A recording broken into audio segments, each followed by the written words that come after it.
Alright, here we're doing residential window cleaning on a very large house, and we've got double hung windows up above here using the water fit pole. Got a lot of wind here, so I'm going to set the phone up, see if it will stay upright.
Large house here, residential house. We got the double hung windows right here.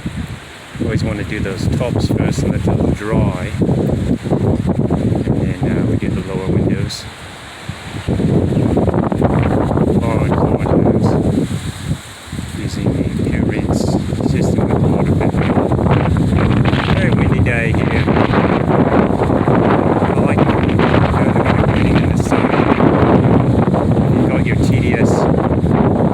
Just right, works very well, so I actually like water fit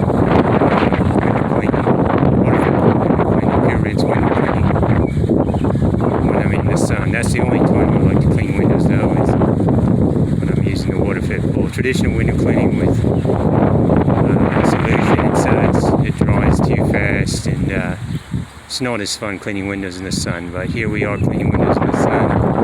A lot of wind.